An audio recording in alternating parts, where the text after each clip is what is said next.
இல்லாம இது மாறி இருக்கு. அங்க இருக்கக்கூடிய ரிலையன்ஸ் பெட்ரோல் பங்க், அங்க வந்து மொத்தம் 85 பங்க் இருக்கு பஞ்சாப்ல. அந்த பெட்ரோல் பங்க்ல போய் மக்கள் வந்து ஃபுல்லா கேப்சர் பண்ணிட்டாங்க. எந்த பெட்ரோல் பங்கையுமே வந்து செயல்பட விடல. ஃபுல்லா டிராக்டரை கொண்டு போய் நிப்பாட்டி வச்சிருக்காங்க. எல்லாருமே வந்து இருக்கக்கூடிய விவசாயிகள் மக்கள் எல்லாம் போய் அந்த ரிலையன்ஸ் பெட்ரோல் பங்கை கேப்சர் பண்ணிட்டாங்க. அங்க ஃபுல்லா உட்காந்து அங்க போராட்டங்கள் நடத்திட்டு இருக்காங்க. அந்த பங்குக்கு முன்னாடி மோடியோட உருவப்படத்தை எரிச்சு வந்து போராட்டங்கள் நடத்துறாங்க. அங்க இருக்கக்கூடிய அந்த பெட்ரோல் பங்க்ல வேலை செய்யக்கூடிய ஊழியர்கள் இந்த விவசாயிகளுக்கு ஆதரவா அவங்களும் வந்து பேனர் பிடிச்சு போர்டு பிடிச்சு நாங்க விவசாயிகளுக்கு வந்து சப்போர்ட் பண்றோம்னு சொல்லி அவங்களும் வந்து போராட்டத்தில் இறங்கியிருக்காங்க. அதே மாதிரி வந்துட்டு ஜியோ சிம் கார்டை வந்து எரிச்சு வந்து போராட்டம் பண்றாங்க. அம்பானியோட ஜியோ சிம் கார்டை எரிச்சு போராட்டங்கள் பண்றாங்க. ஜியோ டவரை போய் வந்து கவுத்து விடுறாங்க. எங்களுக்கு தேவை கிடையாது, கார்பரேட்டுகளுக்கு எதிராக இருக்கும்னு சொல்லிட்டு. அதுக்கப்புறம் வந்து ஜியோ அடுத்து வந்து அம்பானி இன்னொரு விஷயத்துல வந்து கால் பதிச்சிருக்கிறது வந்து ரீட்டைல் பிசினஸ். அங்க வந்து Reliance super store, Reliance smart, இது மாதிரியான சூப்பர் ஸ்டோர் எல்லா கடைகளுக்கு முன்னாடி போய் விவசாயிகள் வந்து மோடியோட உருவப்படத்தை எரிச்சும் அந்த சூப்பர் ஸ்டோர் எல்லாம் கேப்சர் பண்ணி வந்து போராட்டங்கள் நடத்திட்டு இருக்காங்க. அதே மாதிரி அதானிக்கு எதிரான போராட்டங்களையும் வந்து முன்னெடுக்கிறாங்க.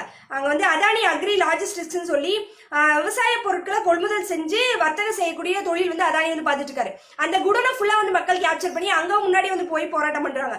இதே மாதிரி வந்துட்டு இந்த அம்பானி அதானி மட்டும் இல்லாம வால்மார்ட், எஸ்ஆர் பெட்ரோல் பங்க் இங்கெல்லாம் போய் வந்து மக்கள் வந்து போராட்டங்கள் பண்றாங்க. கார்பரேட்டோட பொருட்களை வந்து புறக்கணிக்கணும் அப்படின்னு சொல்லி மிகப்பெரிய அளவுல வந்து அங்க வந்து குரல் வந்து எழுந்துட்டு இருக்கு. அதே மாதிரி டோல்கேட் எல்லாத்தையும் வந்து கேப்சர் பண்ணிட்டாங்க. அங்க இருக்கக்கூடிய எல்லா டோல்கேட்டையும் கேப்சர் பண்ணி அங்க போய் வந்து போராட்டங்கள் பண்றாங்க. மோடி அரசாங்கத்திற்கு எதிரான கோபமா மட்டும் இல்லாம கார்பரேட்டுகளும் சேர்ந்தா நம்மள வந்து கொள்ளையடிக்கிறாங்க, மோடி அரசாங்கம் அதுக்கு தான் சப்போர்ட் பண்றாங்கன்னு சொல்லிட்டு மோடி, அம்பானி, அதானி 3 பேரோட உருவத்தையும் படத்தையும் ஒன்னா வச்சு வந்து சேர்த்து வந்து எரிக்கிறாங்க. இந்த மக்கள் போராட்டங்களை ஊடகங்கள் வந்து மிகப்பெரிய அளவுல வந்து மூடி மறைக்கிறாங்க. இந்த விஷயங்கள் எதுவுமே வந்து நமக்கு வெளியே வர மாட்டேங்குது. அங்க வந்து பகத்சிங்ல வந்து எப்படி சுதந்திர போராட்ட காலத்துல வந்து ஒரு எழுச்சி, ஒரு புரட்சி உருவாச்சோ அதே மாதிரி ஒரு புரட்சி வந்து அங்க நடந்துட்டு இருக்கு. ஆனா இந்த விஷயங்களை வந்து ஊடகங்கள் வந்து மூடி மறைக்கிறாங்க. மக்களோட இந்த போராட்டங்கள்னால, இந்த அரசியல் எழுச்சினால அங்க வந்து என்ன உருவாயிருக்கு அப்படின்னா, ஸ்டார்டிங்கே வந்துட்டு பிஜேபி கட்சியோட கூட்டணியில இருந்த அகாலிதள கட்சியோட எம்பி ஹர்சிம்ரத் கவுர்னு சொல்லிட்டு அவங்க வந்து அமைச்சர் பதவியில இருந்து வெளியில் வந்தாங்க. கூட்டணியில இருந்தே வெளியில் வந்துட்டாங்க. இப்ப அடுத்து வந்து அங்க இருக்கக்கூடிய பிஜேபி பொதுச் செயலாளர் மல்வந்தர் காங்னு சொல்லிட்டு அவர் வந்து இப்ப பொதுச் செயலாளர் பதவியில இருந்து ராஜினாமா பண்ணிட்டு வெளியில வந்துட்டாரு.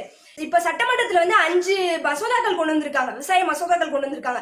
மோடி அரசாங்கம் போட்டிருக்கக்கூடிய விவசாய மசோதா வந்து தூக்கி எரிகிற மாதிரியான சட்டங்கள், அங்க இருக்கக்கூடிய பஞ்சாப் விவசாயிகளோட நலனை பாதுகாக்கிற மாதிரியான சட்டங்களை வந்து பஞ்சாப் சட்டமன்றத்துல நிறைவேற்ற வேண்டிய ஒரு கட்டாயத்துக்கு வந்து அங்க வந்து உருவாகி அங்க வந்து இப்ப 5 சட்டங்கள் வந்து போட்டிருக்காங்க. இது எல்லாமே வந்து எதை வெளிப்படுத்துது அப்படின்னா, இப்ப இருக்கக்கூடிய கேடுகட்ட ஆட்சி வந்து வீழ்த்தப்படணும், மக்களுக்கு